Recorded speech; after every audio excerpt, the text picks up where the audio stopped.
I hid from my son that my monthly salary was $50,000, living modestly, so he had no idea. On Thanksgiving, he invited me to dinner with his wife's parents. I wanted to see how they would treat a poor man, pretending to be a bankrupt old man. You won't believe what happened as soon as I crossed their threshold. Before we continue, please subscribe to the channel and write in the comments what time it is where you are now. The tea kettle whistled as my phone buzzed on the kitchen counter. I set down the audit report I'd been reviewing and glanced at the screen. Seth, I picked up. So yeah, anyway, Dad? His voice came through mid-complaint, like I'd interrupted his real conversation. Beulah's parents want you to come for Thanksgiving dinner, at their place, Thursday at 6. I wrapped my fingers around the warm mug. That's kind of them. I'd be happy to come. A pause. Seth hadn't expected easy agreement. Right. Well, good. Through the phone, I heard the familiar sounds of my own house, the house I'd bought 23 years ago, the house where Seth and Beulah had lived rent-free for 8 years, while saving up. The television murmured in the background. Seth cleared his throat. So we found this house in Beaverton, he continued, his tone shifting to that particular flavor of stress I recognized. Perfect size, good neighborhood, $800,000. Problem is the down payment. We're short about $160,000. Banks these days, you know. I looked around my modest apartment. One bedroom, clean but sparse. Furniture from second-hand stores, strategically chosen. That's a significant amount. Yeah, well, Seth's voice carried a shrug. Not like you'd have that kind of cash lying around anyway. My jaw tightened. I said nothing. Then Beulah's voice cut through. Not meant for me, but loud enough. Just tell the old man we need money. Wait, never mind. He's probably living on Social Security or something. Seth didn't defend me, didn't pause. So anyway, Dad, you'll come Thursday, 6 o'clock sharp? I closed my eyes briefly. Government Accountability Office, Senior Auditor. $50,000 monthly salary. Portfolio worth $2.3 million. The numbers ran through my mind like they did every time I reviewed my quarterly statements. 20 years ago, I'd made a choice. Raise Seth without the cushion of wealth. Let him build character. Learn self-reliance. Watch him become a man who earned his way. The irony burned. I'll be there, Seth. Should I bring anything? Just yourself. Don't worry about it. A pause, then. Actually, maybe don't park on the street. The Bakers have a nice neighborhood. Park around the corner or something. I opened my eyes, stared at my reflection in the darkened window overlooking Portland's downtown streets. The man looking back at me was 62, fit, methodical, a man who'd spent decades analyzing financial misconduct, finding patterns others missed. I won't be late, I said, my voice deliberately even. Thank you for inviting me? Yeah, bye. He hung up without waiting for response. I set the phone down carefully. The apartment settled into silence around me, the hum of the refrigerator, distant traffic, my own breathing. Strategic poverty, I'd called it once in my mind. This place cost me $900 a month when I could afford 10 times that. The used Camry in the parking garage instead of the Mercedes I'd considered, Goodwill suits and drugstore reading glasses, all so Seth would learn what it meant to work for something. I walked to the bookshelf and picked up a framed photo. Seth at 7, gap-toothed and grinning, holding up a certificate from his school spelling bee. Best dad, he'd written on the back in careful pencil. I remembered that day, how proud he'd been, how hard he'd worked on those words. When had that boy become the man who told me to park around the corner? I set the photo down and moved to my desk. Years of auditing had trained me for documentation. I opened my laptop, created a new file. Titled it simply Thanksgiving 2024. Date, November 18th, Monday evening, 7:43 p.m. Call from Seth Stewart. Duration, approximately 4 minutes. Content, Thanksgiving invitation, request for $160K, indirect. Dismissive comments. I typed it all, fingers steady on the keys. What was said, what was implied, what I'd overheard. Beulah's voice, Seth's silence. The casual cruelty of assuming I had nothing because I appeared to have nothing. An audit always started with the initial evidence, the first anomaly that suggested deeper problems. This was my first entry. I saved the document and stood, walked to my closet and opened the door. The suits I wore to the office hung on the left, tailored, professional, appropriate for a GS-15 senior auditor. On the right, pushed to the back, the older clothes, the worn jacket I'd bought on sale 15 years ago, the shoes with heels that needed replacing. I needed to see the truth before deciding anything. Needed to know who my son had become when he thought his father had nothing to offer. My hand moved past the good suits, reached for the back of the rack. Thursday was 3 days away. I'd attend this dinner. I'd play the role they'd assigned me, the poor, embarrassing father who couldn't park on their nice street. And I'd watch, listen, document. Then I'd decide whether my son was worth saving. I pulled out the old jacket, held it up to the light. A small stain on the lapel I'd never quite gotten out. A button that didn't quite match the others where I'd replaced it. Perfect. I laid it across the chair in my bedroom and returned to the window. Portland's lights stretched below. Tiny lives in tiny apartments. Everyone carrying their own calculations of worth and dignity. My phone sat silent on the counter. The tea had gone cold. I thought about that 7-year-old boy with the spelling bee certificate. Wondered when he'd stopped seeing me and started seeing only what I appeared to lack. Thursday would answer that question. I opened my closet again and looked at the suits I never wore around Seth. Then I pushed them aside and reached for the back of the rack. The old jacket smelled faintly of mothballs. Monday morning light filtered through my apartment windows as I examined the fabric. Worn at the elbows, the color faded from charcoal to something closer to ash. I'd worn it to a budget committee meeting 9 years ago, back before my promotions, before the salary bumps that had built my portfolio into something substantial. It would do nicely. I hung it on the back of my desk chair and dressed in my usual work attire. 40 minutes later, I was in my Camry, deliberately driving the route that took me past my real house. The house stood in a quiet Portland suburb, modest by neighborhood standards, but solid. 3 bedrooms, 2 baths, built in 1998. I'd bought it for $400,000. Current value pushed $650,000. The lawn needed mowing. Seth's Honda sat in the driveway next to Beulah's Lexus. My house. Their home. 8 years ago, newlywed Seth had called me. Dad, I know this is a lot to ask, but could Beulah and I stay at your place for a few months, just until we save up for our own house? I'd said yes immediately. Of course, son. Stay as long as you need. It's your home, too. We'll pay rent, obviously, he'd added. Don't worry about that. Save your money for your future. 8 years of saving. 8 years rent-free in a house worth more than $500,000. And still, they were $160,000 short. I drove on, mind working through the numbers like I worked through discrepancies in federal budget reports. Seth's job at the marketing firm paid $70,000 annually. Beulah managed a boutique fitness studio. Probably pulled in $50,000. Combined income of $10,000 monthly. 0 rent, 0 mortgage. 8 years meant $960,000 had flowed through their accounts. Where had it gone? The Lexus in my driveway probably answered part of that question. At the GAO office downtown, I settled into my familiar routine. Files spread across my desk. Contractor overcharges, grant misallocations, the endless creativity of people who thought they could hide money if they moved it fast enough. I'd built a career on following money that didn't want to be found. Roland, you heading out early for Thanksgiving? Marcus from the next cubicle leaned over the partition, coffee mug in hand, taking Thursday and Friday off. Dinner with my son's family. That's nice. Bet he's proud to have you visit. I glanced up.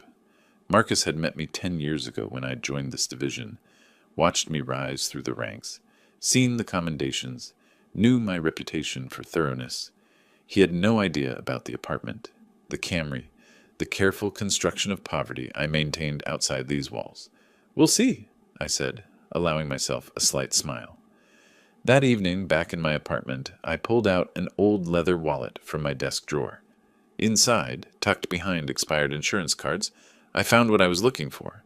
A photo from Seth's 8th birthday. He'd made me a card, construction paper, and marker. Best Dad, written in crayon, across the front. 20 years I'd kept this secret. 20 years of watching him build his own way, believing he was earning everything himself. I'd thought I was teaching him independence, self-reliance, the value of working without a safety net. Maybe I'd just taught him to look down on anyone he perceived as having less. I put the photo back, closed the drawer. Wednesday evening, my phone rang again. Seth, just confirming you're still coming tomorrow. 6 o'clock, the baker's place in West Lynn. I have the address, I said. I'll be there. And Dad? His voice shifted, uncomfortable. Maybe dress nicely? I mean, as nice as you can. I looked at the old suit laid across my chair. I'll wear my best suit, Seth. Right. Okay. See you tomorrow. The relief in his voice cut deeper than Beulah's overheard insult. After he hung up, I sat at my desk and added to my documentation file. November 20th, Wednesday, 8:17 p.m. Call from Seth Stewart. Content, confirmation of dinner attendance. Request to dress nicely as I can. Implied concern about my appearance in front of in-laws. I saved the file and moved to inspect my Camry in the parking garage. 15 years old, 180,000 miles, but meticulously maintained. The GAO parking lot held Audis and Teslas belonging to colleagues at my level. I drove a car worth maybe $3,000. The cognitive dissonance had stopped bothering me years ago. I cleaned the Camry's interior, checked the tire pressure, made sure nothing would draw attention. Not too shabby to be insulting, but clearly the vehicle of a man without resources. Tomorrow, I'd drive this car to a mansion in West Lynn, park it around the corner as instructed, and walk to dinner in my decade-old suit. And I'd watch my son. I'd memorized the pattern now, could recite it like case evidence. 7 years ago, the first dinner with the Bakers. Dwight had asked what I did for work. I'm an auditor with a government agency. Ah, public sector. He'd chuckled, shared a glance with his wife Patricia. Well, someone's got to do it. Must be rewarding in other ways. Patricia had smiled with practiced sympathy. Seth mentioned you live quite simply. Very admirable in this materialistic age. Seth had jumped in quickly. Dad's always been about minimalism, life philosophy, you know. Not a lie, but not the truth either.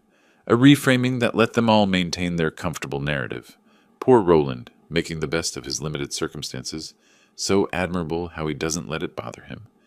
I'd said nothing to correct them. Let the misunderstanding stand because I'd believed then that Seth knew better.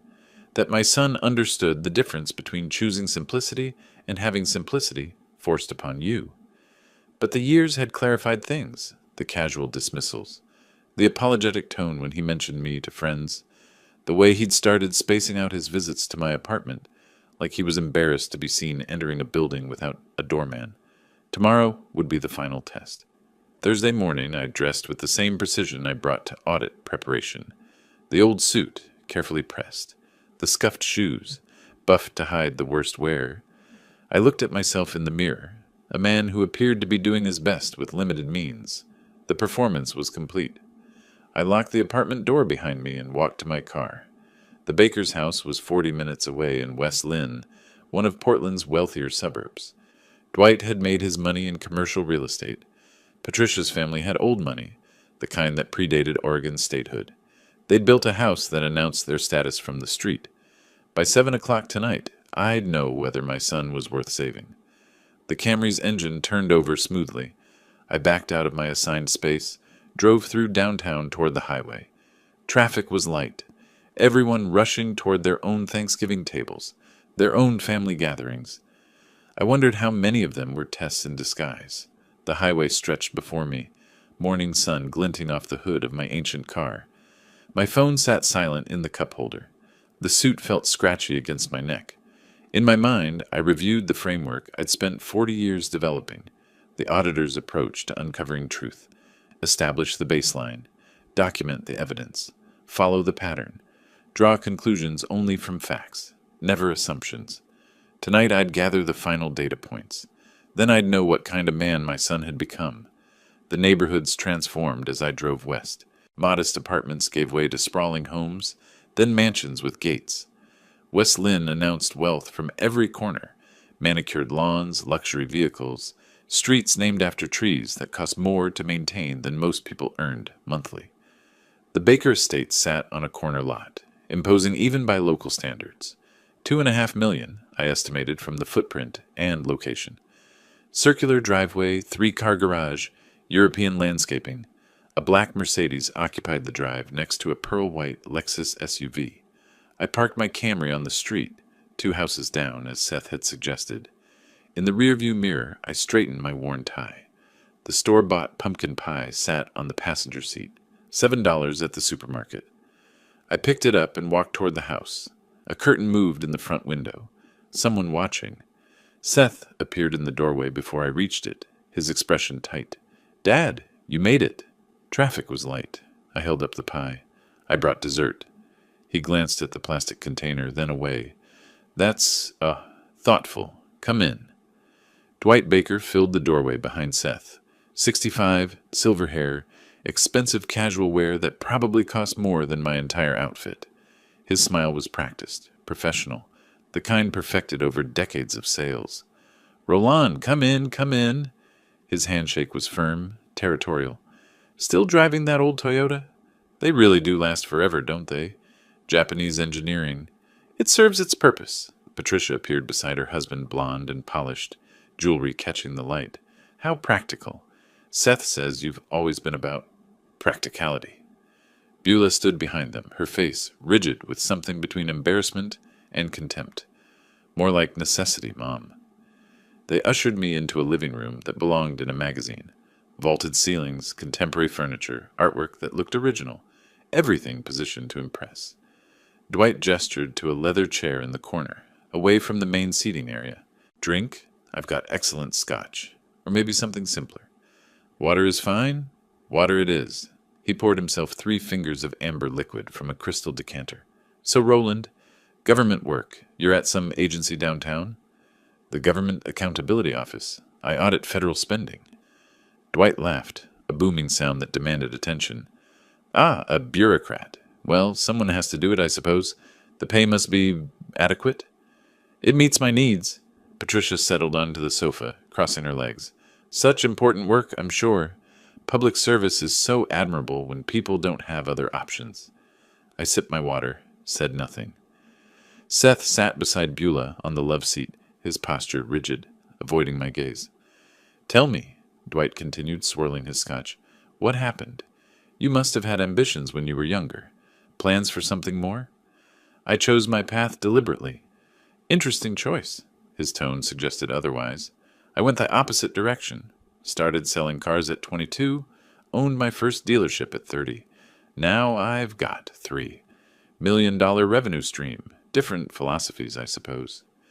Dinner was served in a dining room with a table that could seat 12. The meal was catered. Turkey carved by someone who wasn't Patricia. Sides and warming dishes. Wine that probably cost more per bottle than my monthly electric bill. They'd placed me at the far end, a cheap folding chair brought in to accommodate the extra guest. My store-bought pie sat on the sideboard, ignored beside an elaborate selection of professional desserts. Dwight dominated the conversation, gesturing with his fork, refilling his own glass repeatedly. "Just closed the deal on my 3rd dealership last month. Seth, you really should come work for me. Real money in automotive sales. Not like that tech stuff." "I'm doing okay in tech, Dwight." Patricia dabbed her lips with a linen napkin. "Better than some family examples, certainly." She glanced at me, her meaning clear. "Seth has always been capable," I said quietly. Beulah's fork clinked against her plate. "Capable, but held back. Some people inherit advantages. Seth had to build everything himself." The irony would have been funny if it weren't so painful. Seth had inherited a house, 8 years rent-free, every advantage I could provide without revealing my resources. And still, they believed this narrative. "Must be difficult," Patricia continued, "making ends meet on a government salary. Do you have savings? Retirement accounts?" "I'm adequately prepared." Dwight leaned forward, but not enough to help with major expenses, I'd imagine. "Seth mentioned you two found a house. 800,000. Beautiful area, Beaverton. You need what? 160 for the down payment?" Seth nodded. "Yes, sir. We're working on it." "What about family help?" Dwight turned to me. "Roland, can you contribute?" The moment crystallized. I felt Seth's eyes on me, waiting for me to confirm what he'd already told them, that I had nothing to offer. "That's a significant sum," I said. "That's what I thought." Dwight's smile was triumphant. "No offense, but government work doesn't exactly build wealth, does it? Can't squeeze blood from a stone." Seth sat silent. Not a word in my defense. Not even a token protest against Dwight's condescension. Beulah set down her wine glass. We've learned to be realistic about what's possible from different sources. Well then, Dwight stood, walked to Seth's chair, placed a hand on his shoulder. Tell you what, Patricia and I will provide the $160,000. Down payment. Gift from us. Can't have our daughter wait on forever for help that clearly isn't coming from elsewhere. Seth's face transformed. Dwight, that's incredibly generous. Thank you. Beulah rose to hug her father. Thank you, Daddy. This is why I'm grateful for real family support. Patricia beamed. Some families help their children succeed. That's what parents do when they're able. I watched my son accept another man as his benefactor. Watched him show more gratitude to Dwight in 30 seconds than he'd shown me in 8 years. The Camry insult, the parking instruction, the cheap chair at the end of the table, all of it I could have forgiven. But not this silence, not this acceptance of my humiliation without a single word of defense. That's very generous of you both, I said, my tone perfectly neutral. We moved through dessert, their elaborate pastries, not my pie. Conversation continued around me like I was furniture. Dwight's business successes, Patricia's charity board, Beulah's boutique studio expansion plans. Seth contributed enthusiastically, animated in ways I rarely saw anymore. At 9 o'clock, I stood. Thank you for the meal. I should be going. Dwight barely looked up. Early night? Well, long drive back to... Where are you living these days? Downtown. Small place. Cozy, I'm sure. Patricia's smile was dismissive. Good night, Roland. Seth rose halfway, then settled back. Bye, Dad. Not, let me walk you out. Not drive safely. Just a quick dismissal, eager to return to his real family. Goodbye, Seth. I paused at the doorway. Enjoy your new house. I walked to my Camry alone. No one accompanied me. No one watched from the window. I sat in the driver's seat, key in the ignition, but not turning it. My hands were steady, my breathing even. The auditor in me was already organizing the evening into categories, documenting evidence, building the case file. 8 years rent-free in my house. Tonight's complete betrayal. Dwight's hand on Seth's shoulder, claiming him. I started the engine and pulled away from the curb. In my rearview mirror, the Baker mansion blazed with light and laughter. I'd seen enough. The drive back took longer than usual. I stopped twice, once at a gas station just to sit in the fluorescent light, once at a park overlook where Portland's downtown glittered below. My mind was working, sorting, categorizing. Not anger, something colder. I reached my apartment at 10:47. The building was quiet, most residents already asleep. I unlocked my door, set my keys in the bowl by the entrance, and moved directly to my desk. Documentation first, always. I opened my laptop and pulled up the file I'd started Monday. Added a new entry. November 21st, Thursday, 6:00 p.m., 9 p.m. Location, Baker Residence, West Lynn. Present, Dwight Baker, Patricia Baker, Seth Stewart, Beulah Stewart, Roland Stewart. I typed everything. Dwight's comments about my car, Patricia's questions about my finances, Beulah's contempt, Seth's silence, the down payment offer, Seth's gratitude, not to me, never to me, but to the man who'd spent the evening systematically diminishing everything I was. The words filled 3 pages, clinical, precise, the way I'd write an audit report on financial malfeasance. When I finished, it was past midnight. I saved the document, backed it up to 3 separate drives, then sat back in my chair. 20 years of deliberately living beneath my means, teaching Seth independence. 8 years of free housing while he saved nothing. Tonight's complete betrayal. I pulled up my financial management software. Government Accountability Office salary. $50,000 monthly. 23 years at this level. 20 more before that at lower grades. Total career earnings over 40 years. Conservatively managed. Checking account. $127,000 savings accounts. 4 $18,000 investment portfolio. 1,987,000 401k retirement. $845,000 total liquid assets. $307,000. The house where Seth lived, rent-free. $650,000 current value. Mortgage paid off 12 years ago. Total assets. $427,000. I stared at the numbers.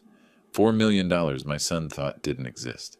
$4 million that could have prevented tonight's humiliation with a single sentence. But I'd wanted to know who he really was. Now I did. Friday morning arrived with gray rain. I made coffee, sat at my kitchen table, and opened my laptop again. First search. Oregon inheritance law. Disinheritance children. The results were clear. Oregon allowed complete disinheritance. No requirement to leave anything to adult children. A properly executed will with explicit language would suffice. Second search. Oregon eviction law. Family members. More complex. 30 days notice minimum. Legal occupation for 8 years might create complications. I'd need an attorney. Third search. Transfer on death deed Oregon. Perfect.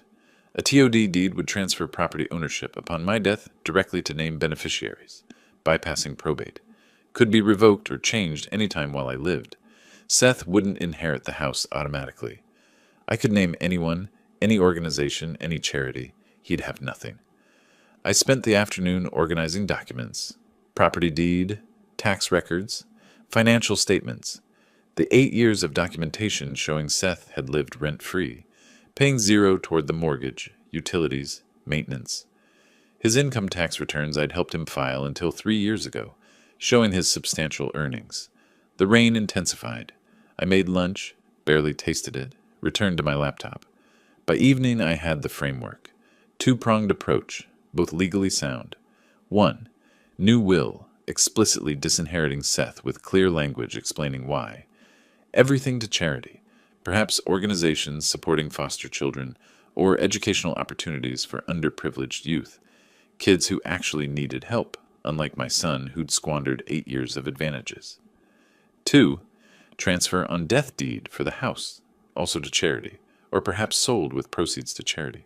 Seth would need to vacate within 30 days of my death, but first I needed him out while I was still alive. Saturday morning I dressed casually and drove past my house. Seth's Honda was in the driveway, Beulah's Lexus beside it, lights on in the kitchen.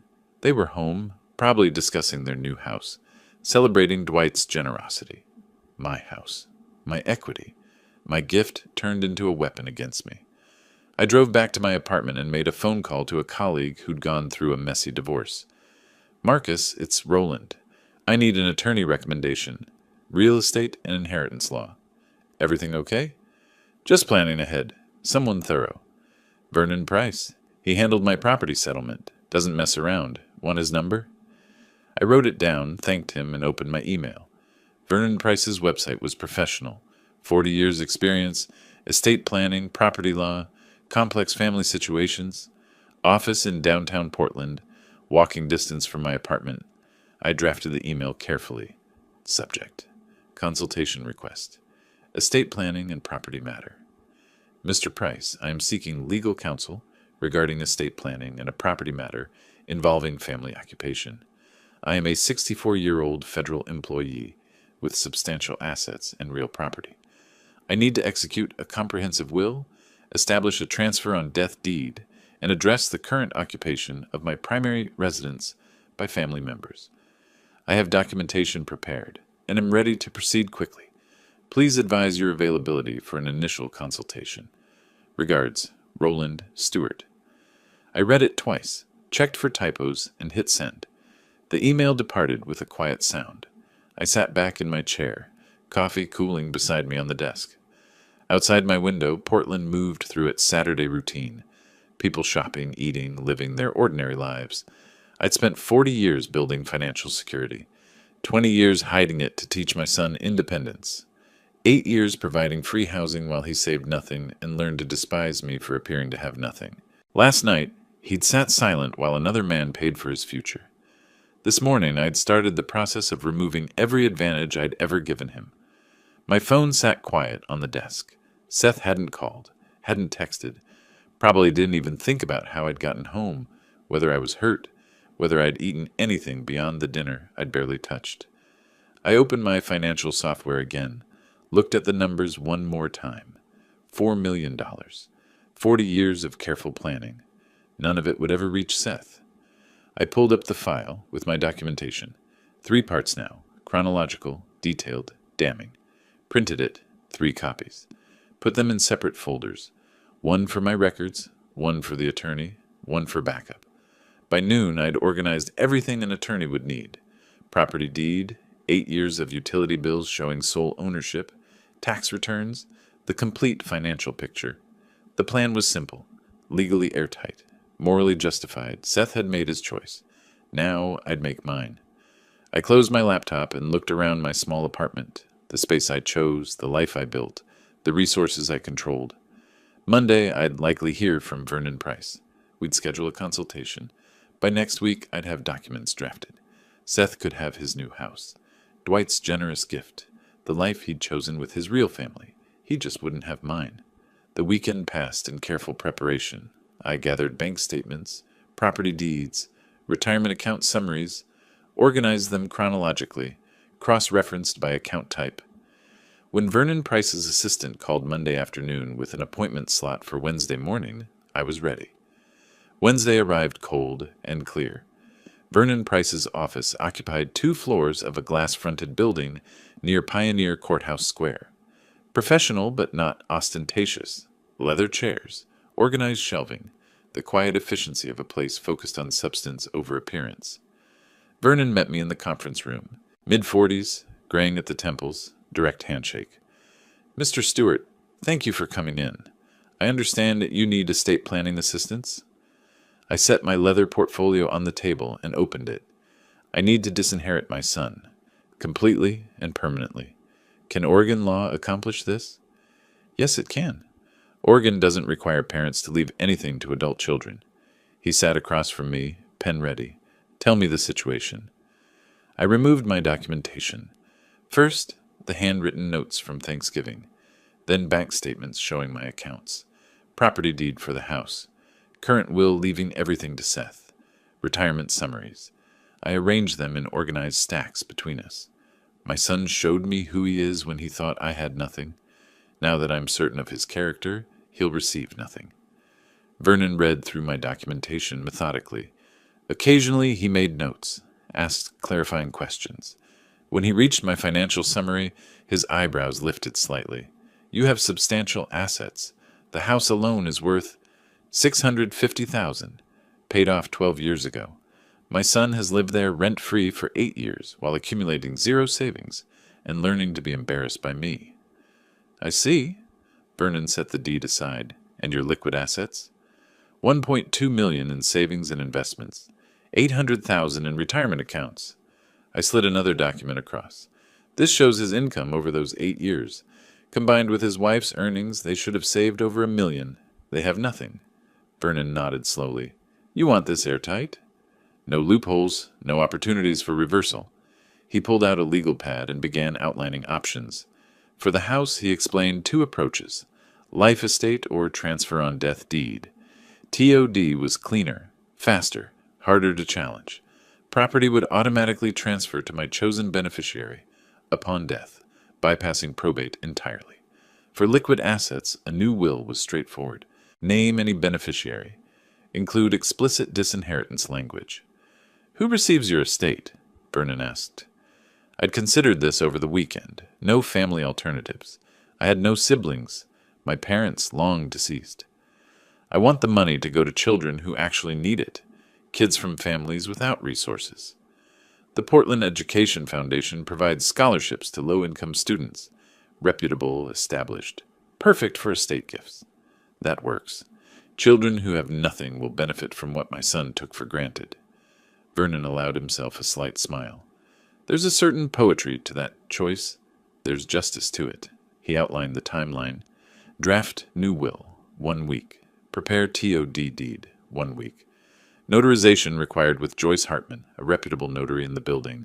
Property appraisal recommended with Kevin Murphy, licensed appraiser. Total timeline, 2 weeks to complete all documents. Once executed, Vernon emphasized, these documents are extremely difficult to challenge.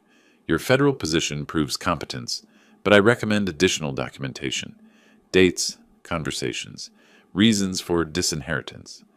Also, consider a cognitive assessment from your physician. Creates medical record of competence at signing. I nodded. My annual federal employee health assessments are current. All normal, no cognitive issues. Perfect. Bring those records to the signing. Over the next 2 weeks, I became intimately familiar with the process. Vernon sent drafts for review. I read each page carefully, my years of analyzing complex federal documents serving me well. I requested specific language changes, clarifications, additional provisions. The property appraisal required coordination. I called Seth on a Tuesday evening. Seth, I'm having the house appraised next Tuesday. The appraiser will need access. Appraised? Why? Insurance purposes. Routine property valuation. Will you be home? No, I'll be at work. Beulah might be here. This seems sudden. It's overdue. I'll coordinate with the appraiser. He'll be professional and quick. Okay, I guess that's fine. Kevin Murphy conducted the appraisal on schedule. I accompanied him. It was my property, after all. Seth wasn't home. Beulah had left for her studio. Walking through the house felt strange. Seth's furniture, Beulah's decorative choices, their lives built in my space without payment or appreciation. Kevin measured rooms, photographed features, noted improvements. The appraisal came back at $650,000, fair market value. By mid-December, all documents were ready. Vernon scheduled the signing for a Wednesday afternoon. Joyce Hartman's notary office occupied a corner of the law firm's second floor. Small desk, official seal mounted on the wall, filing cabinets of recorded documents. 2 witnesses, law firm staff, stood against the wall. Joyce reviewed my federal ID badge, verified my identity. She slid the new will across the desk. Mr. Stewart, I need to verify you understand these documents. This will revokes all prior wills and directs your entire estate to the Portland Education Foundation. Do you understand? Completely. And this deed transfers your property to the same foundation upon your death. Your son, currently residing there, is not a beneficiary. You understand this? I do. That's my intention. Very well. Please sign here, here, and initial here. I signed with deliberate strokes. The pen moved smoothly across the pages, then the TOD deed. Joyce applied her seal. The stamp made a definitive sound that echoed in the quiet room. She handed me the documents. These are now in effect. The TOD deed needs county recording. The next morning, I personally walked the recorded TOD deed to the Multnomah County Recording Office. I wanted to see it entered into public record myself. The clerk processed it efficiently, provided a stamped copy with the official recording number. I held the document, read the stamp. Real now, permanent, the house would never be Seth's. That afternoon, I returned to Vernon's office for our final meeting. All documents are executed and recorded, he confirmed. Your estate plan is now in effect. When do you plan to inform your son? Soon, after the holidays. I want him to enjoy one more Christmas, believing he's getting millions. Vernon leaned back in his chair. That's actually remarkably restrained. Most clients in your situation act immediately. I'm not acting from rage. I'm acting from certainty. A few more weeks won't change anything. He nodded. Call if you need anything. And, Mr. Stewart, you've done this correctly. The documentation is thorough. The legal foundation solid. I left his office carrying copies of every document. The originals were filed in Vernon's secure storage, with additional copies in my apartment safe. Christmas came and went. Seth sent a brief text. Generic holiday wishes. Nothing personal. No invitation to celebrate together. No acknowledgement of the Thanksgiving that had changed everything. I spent Christmas Day organizing my files, reviewing my documentation, preparing for what came next. By early January, I was ready. I texted Seth in early January. Brief, neutral. Need to speak with you. Coffee Wednesday afternoon, downtown caf, on 3rd. His response came hours later. Sure, what's this about? Better in person? Wednesday arrived gray with rain. I reached the caf. First, selected a corner table near the window. Ordered black coffee. Watched the street until Seth appeared, walking quickly. Shoulders hunched against the weather. He sat across from me, confusion evident. What's going on? You sounded serious. I sipped my coffee.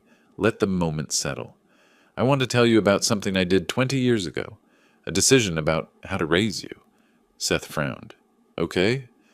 When you were 15, I made approximately $200,000 annually as a senior federal auditor. I had a substantial investment portfolio, significant savings, real assets. I could have given you anything, Private school's new car. College paid in full. His expression shifted, uncertain now. Instead, I chose to live modestly. Let you believe we had limited resources. I wanted you to learn independence, self-reliance, the value of work. I set down my cup. I wanted to see who you'd become without the cushion of obvious wealth. Seth's face paled. What are you saying? I'm saying I currently have $1.2 million in savings and investments, $800,000 in retirement accounts. I own the house where you live, $650,000 paid off. Total assets approximately $4 million. The color drained completely from his face. You're joking. I'm telling you the truth I've hidden for 2 decades. The poverty you've been embarrassed by. Strategic. The modest apartment. The old car. The worn suits. Choices, not necessities. His hands gripped the table edge. Why would you? To see who you'd become. To understand your character when you thought I had nothing. I kept my voice level, professional. Thanksgiving showed me everything I needed to know. Thanksgiving? That was you accepting another man's money without defending your father. That was you sitting silent while the bakers systematically humiliated me. That was you telling me to park around the corner because my car was embarrassing. Seth's mouth opened, closed. I didn't. You did, and I documented it. Every word, every silence, every moment of betrayal. I removed an envelope from my jacket. 2 weeks ago, I completed new estate documents. A will disinheriting you completely. A transfer on death deed, removing you as beneficiary of the house. Everything goes to the Portland Education Foundation, scholarships for children from low-income families. I slid the envelope across. These are copies. The originals are executed, notarized, and recorded with Multnomah County. Legally binding. Seth stared at the envelope like it contained poison. You can't. I can. Oregon law allows complete disinheritance of adult children. Vernon Price, my attorney, ensured everything is legally airtight. You showed me who you are, Seth. Now you'll receive the inheritance you've earned. Nothing. His hand shook as he opened the envelope, scanned the documents. His face transformed. Shock, disbelief, dawning horror. This is because of Thanksgiving? Because I didn't defend you enough? That's insane. It's because of 8 years rent-free in my house. Because of every dismissive comment, every embarrassed glance, every moment you treated me like a failure. Thanksgiving wasn't the cause. It was the confirmation. Dad, please. I've lived in a $900 apartment while you enjoyed $650,000 of my equity. I've driven a 15-year-old Camry while you and Beulah accumulated nothing, despite combined income exceeding $1 million over 8 years. You had every advantage and learned only contempt. Seth's breathing quickened. I didn't know. How could I know if you never told me? Your ignorance of my resources doesn't excuse your treatment of who you thought I was. You accepted Dwight's money over having any relationship with a father you believed was poor. That tells me everything about your values. I can change. You're 62 years old, Seth. I'm 32. The slip registered. Wrong generation. I was 64. Seth was 32. The stress was affecting my precision. You're 32, I corrected. Old enough to know better. Old enough to have shown basic respect, regardless of my perceived finances. He pushed back from the table, stood, sat again. His phone buzzed. He ignored it. It buzzed again. I need to... He answered it. Not now, Beulah. Her voice carried across the table, shrill and demanding. I couldn't make out words, but the tone was clear. Seth's expression crumbled. He just told me he's got $4 million. No, I didn't know. Of course I didn't. He listened, his face reddening. He already did it. Legal documents, recorded everything. Another pause. I don't know. Let me... She was screaming now. Actual screaming. Seth pulled the phone from his ear, wincing. I need to go home, he said finally. We need to talk about this. There's nothing to discuss. The documents are filed. My decision is final. Beulah's parents, Dwight knows lawyers. Let him hire them. Vernon Price specializes in estate law. Every document was prepared to withstand challenge. You can spend your savings on legal fees if you want. You'll lose. Seth stood, swaying slightly. How can you do this? I'm your son. And you showed me exactly what that means to you. I stood as well, straight in my coat. The house is mine. The money is mine. None of it was ever yours, despite 8 years of free living and a lifetime of expectations.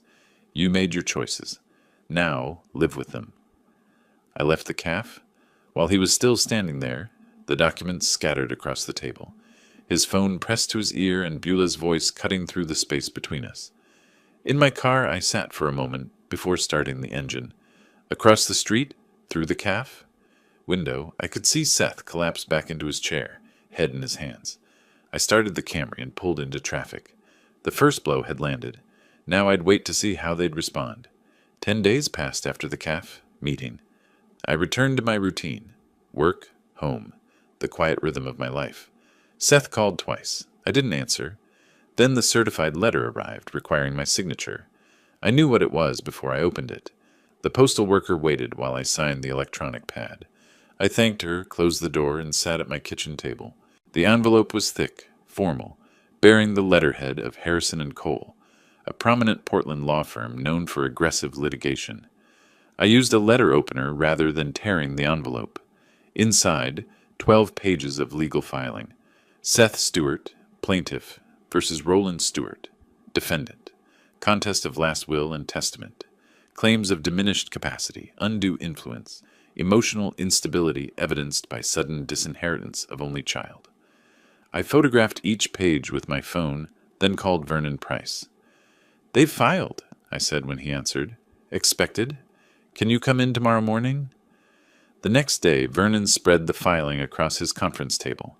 He read it completely, occasionally making notes, his expression unimpressed.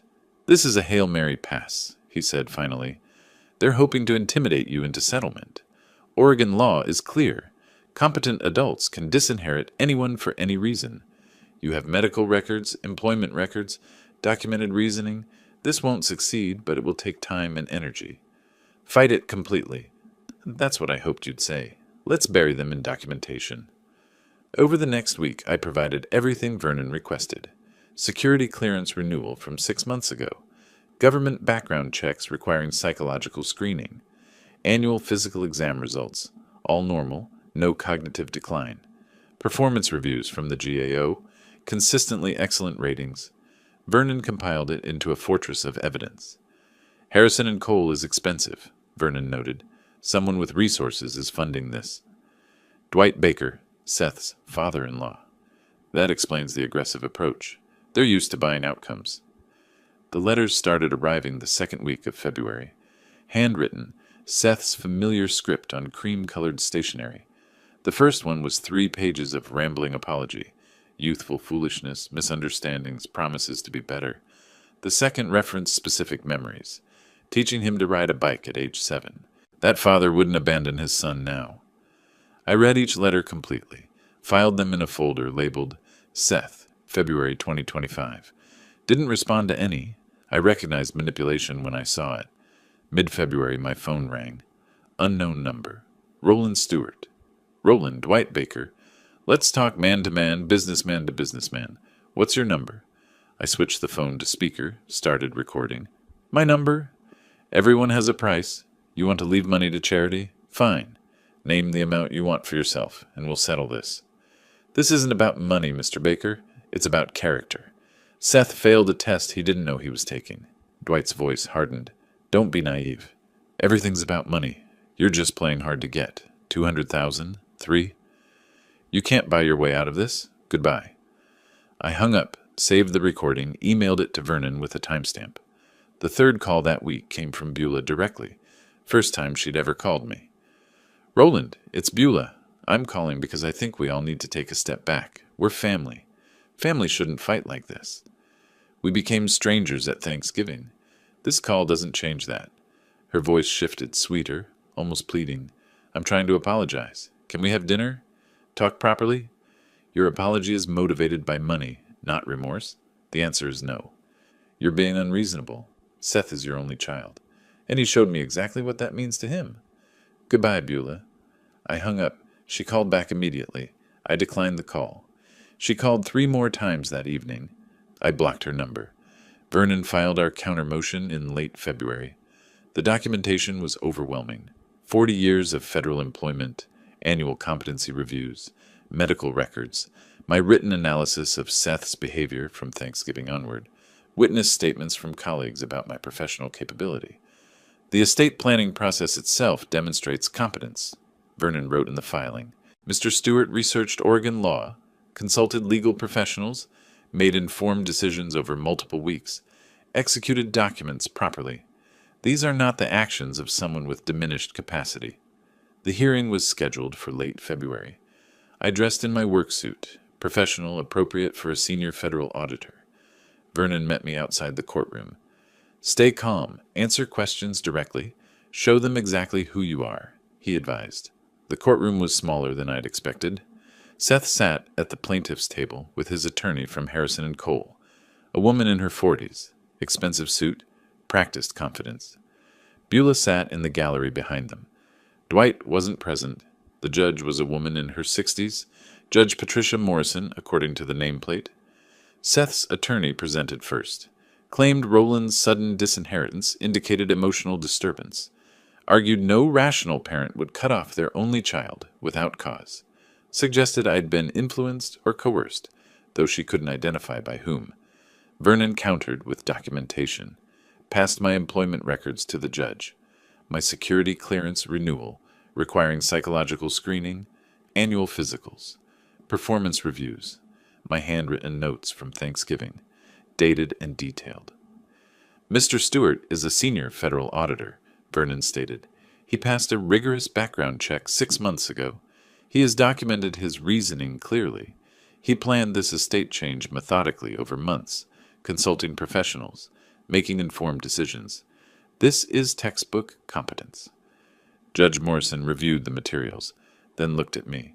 Mr. Stewart, you changed your will after 40 years. Can you explain this decision? I met her eyes, spoke clearly. Yes, Your Honor. I kept my financial status private to teach my son independence. At Thanksgiving, I learned how he treats people he believes have nothing. His character, when tested, was found wanting. This seems like a harsh response to a single dinner. It wasn't a single dinner, Your Honor. It was 8 years of taking without gratitude, culminating in one evening where he showed his true values. I documented everything. She studied me for a long moment. You appear quite competent to me, Mr. Stewart. Thank you. She reviewed Vernon's submissions again, then Seth's attorney's filings. The courtroom was silent except for rustling paper. Finally, she looked up. I've reviewed the evidence. Mr. Stewart is clearly competent. He has documented his reasoning. Oregon law permits disinheritance. The will stands as executed. Challenge dismissed. Seth's face crumbled. His attorney gathered her papers quickly, professionally masking her defeat. Beulah sat frozen in the gallery.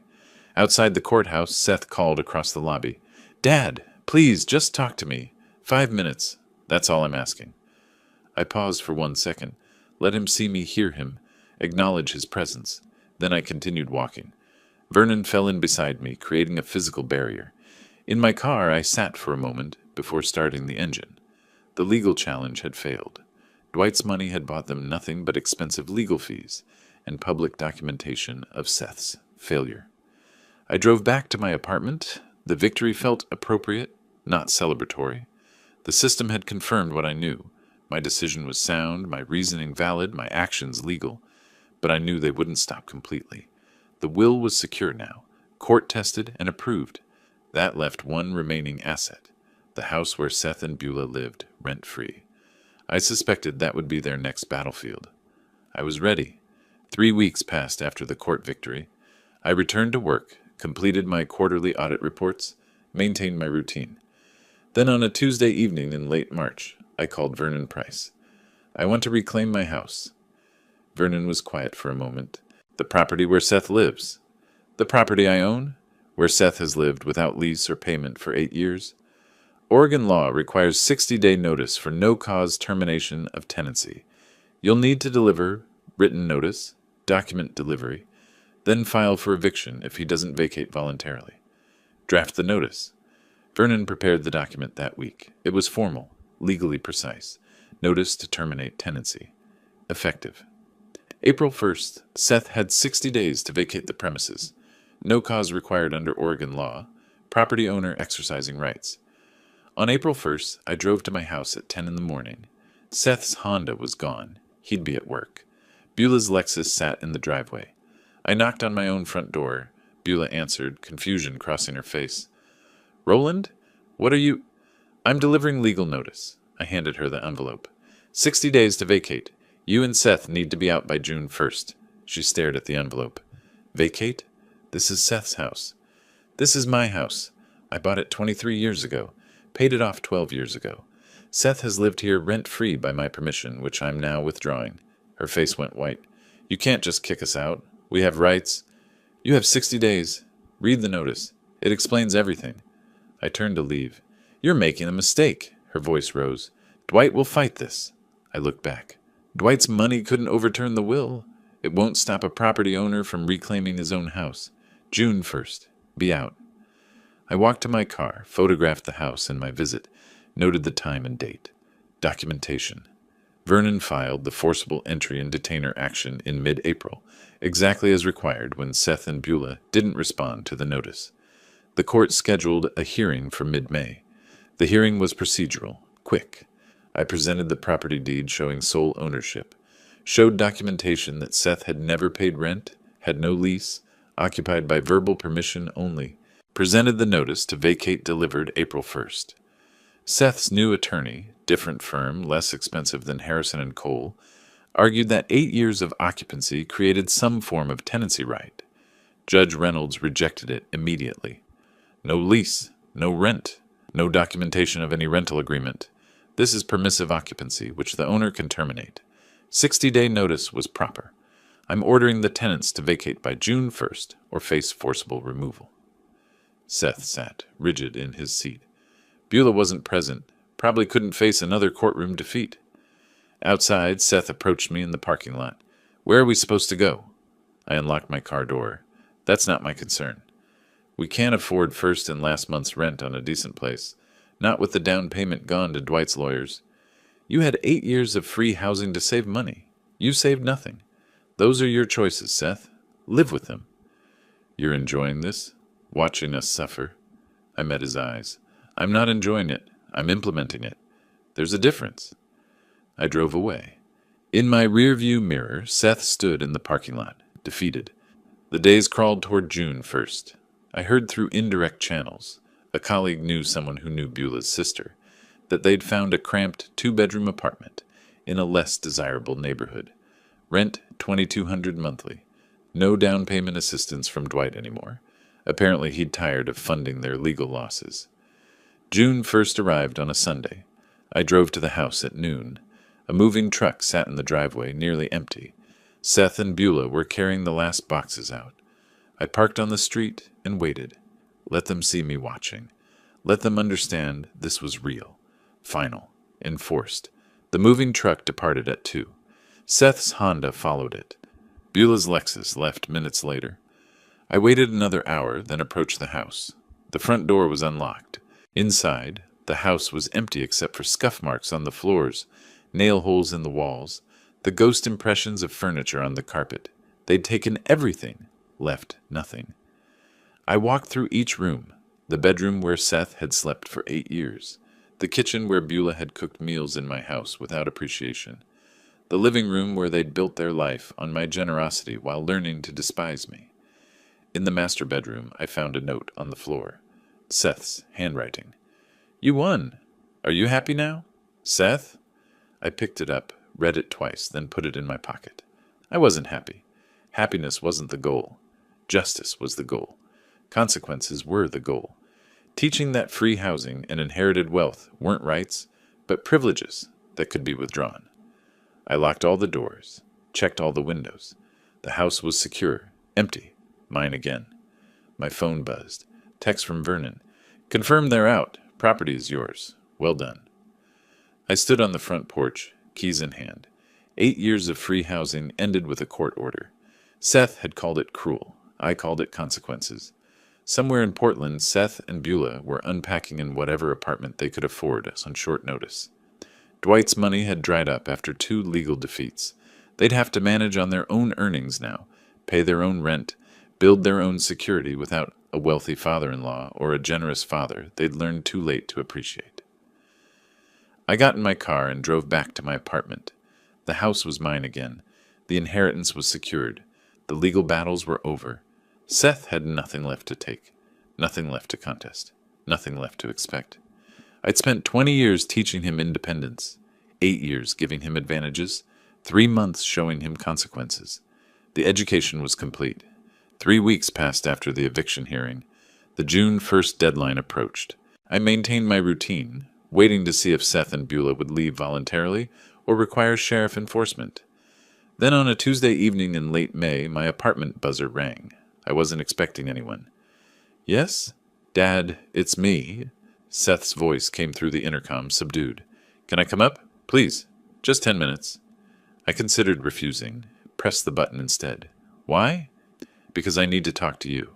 Face to face. Not through lawyers. Just us." I paused, then buzzed him up. Seth appeared at my door looking diminished. Worn clothing, tired eyes, shoulders curved inward. This wasn't the man from Thanksgiving. He stood in my doorway, not presuming entry. "You have 10 minutes." I stepped aside. He entered slowly, remained standing near the entrance. I crossed my arms, maintained distance. "We found an apartment," he began. $2,200 a month. It's small, but it's what we can afford now. Problem is, it's not ready until mid-June. We need 2 more weeks. You had 60 days. You chose to wait until the deadline approached. We were trying to find something better. Everything costs more than we expected. The legal fees from fighting you." He looked at his hands. "They wiped out our savings. Those were your choices. Poor financial planning doesn't obligate me to extend deadlines." Seth nodded slowly. "Dwight gave us $50,000, but he won't give more. He's furious about the court losses. He said you're too stubborn, and we're on our own now." I allowed myself a thin smile. He tried to buy a solution. When that failed, he withdrew support. Sounds familiar. Conditional assistance based on success. How does it feel being on the receiving end? "Point taken." Seth's voice was quiet. "What about Beulah? How's she handling this?" His expression darkened. "She blames me for everything. She says I should have known you had money, that I should have fixed this. She calls me a failure. Daily." Those are the same words she used about me at Thanksgiving. "You said nothing then. Now you understand what silence costs." "I do. Too late, but I do." We stood in silence. Outside my window, Portland's evening traffic hummed. Seth shifted his weight, exhausted. "I'm not asking for forgiveness," he said finally. "I'm not asking you to change the will. I'm asking for 2 weeks. That's all. Just 14 more days. I gave you 8 years. That's 4,000. 176 days of free housing. You're asking for 14 more. The answer's no." "Dad, please." "The court order says June 1st. That deadline stands. Be out by then, or the sheriff enforces it. This conversation is over." Seth looked at me directly for the first time. "I came here knowing you'd probably say no. I came anyway because I had to try. Not for the house or the money.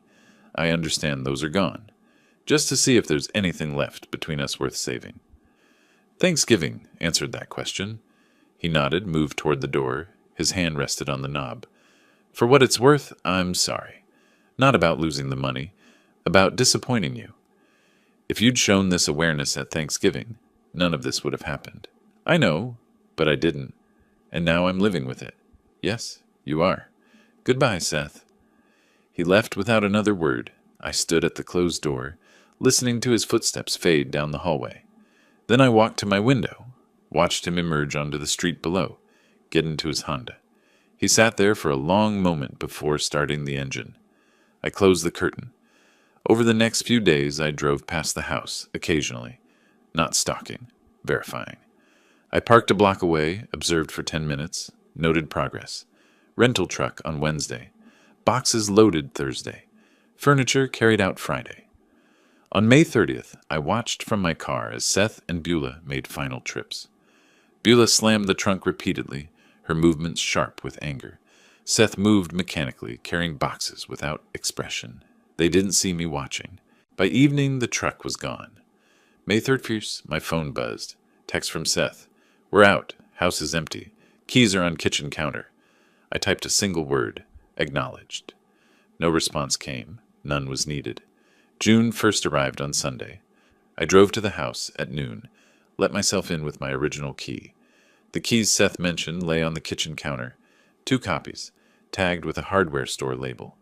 I walked through empty rooms, scuff marks on floors, nail holes in walls, carpet indentations where furniture had stood for 8 years, the ghost architecture of their life in my space. In the master bedroom, I found something they'd missed, a small framed photo fallen behind where the dresser had been. Seth and Beulah on their wedding day 7 years ago, young, hopeful, certain of their future. I picked it up, studied it for a moment, then set it on the windowsill. Not my concern anymore. I locked all the doors, checked all the windows. The house was secure, empty, mine again. Outside, I stood on the porch, keys in hand. 8 years of occupation ended. Seth had texted compliance, moved out without sheriff enforcement, left quietly. The education was complete. The consequences delivered.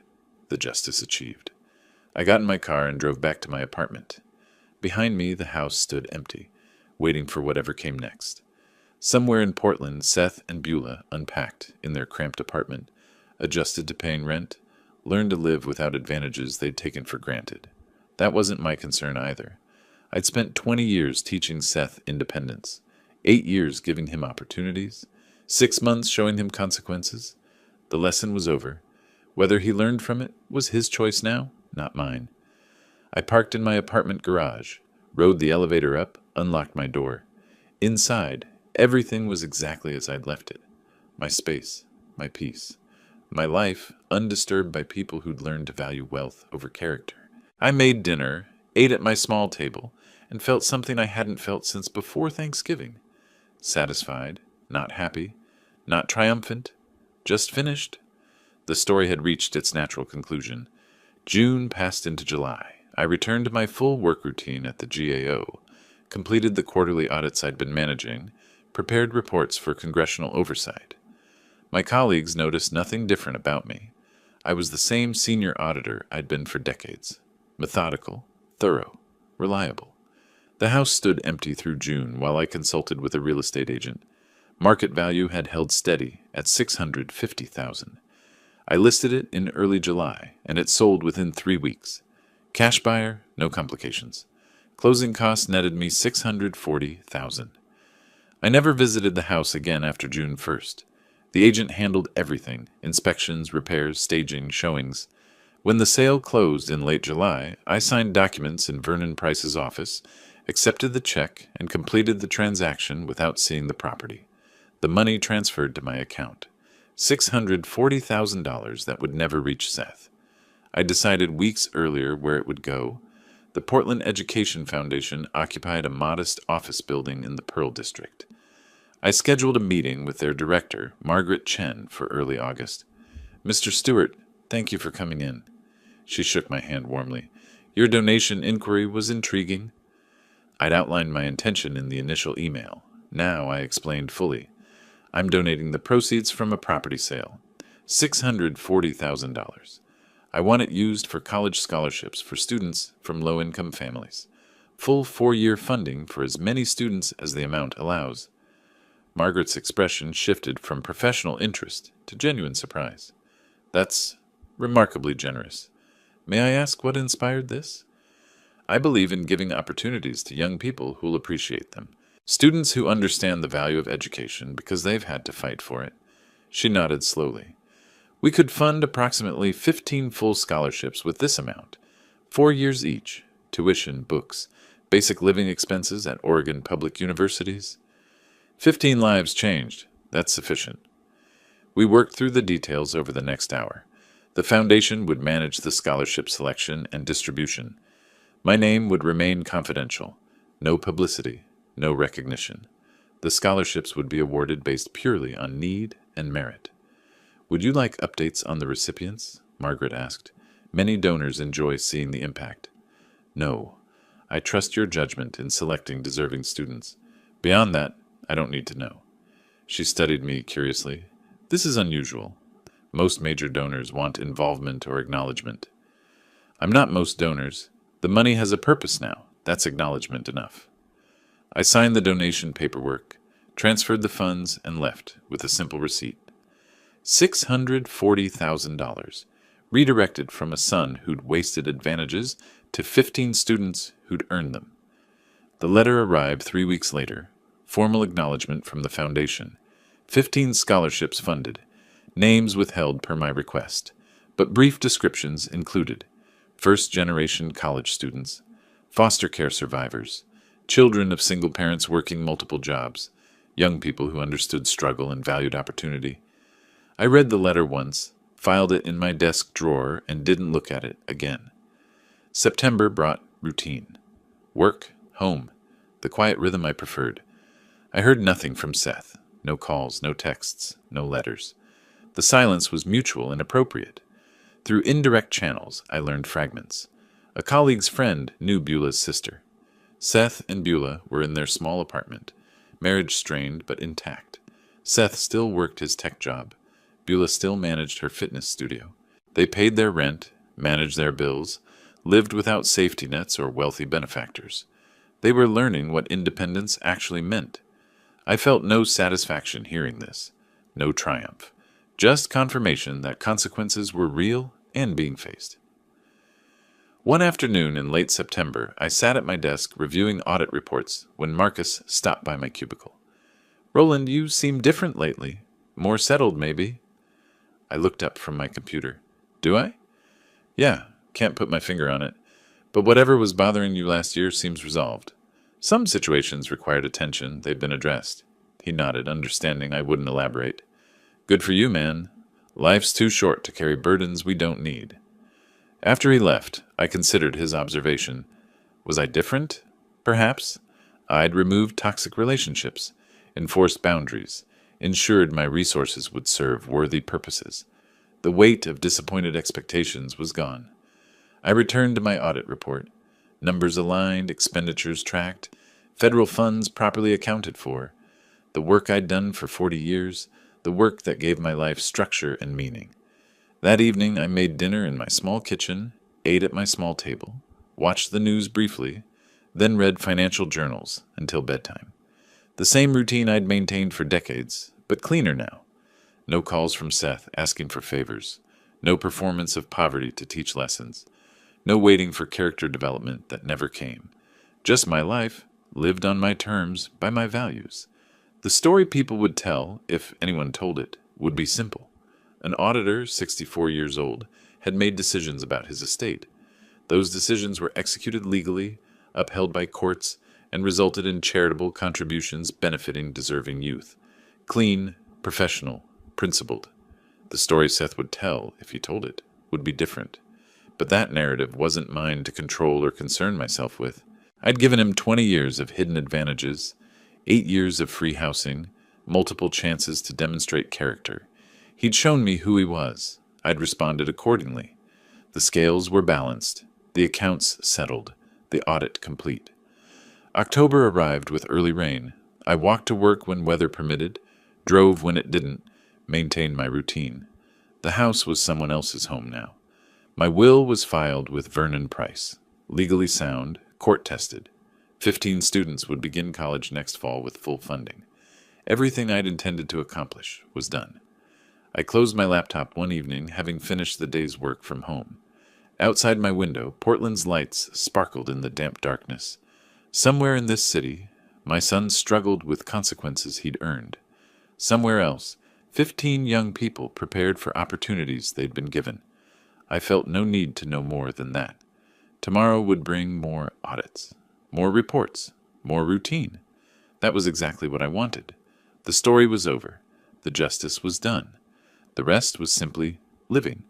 If you like this story, please like this video, subscribe to the channel, and share your impressions of this story in the comments. To listen to the next story, click on the box on the left. Thank you for watching.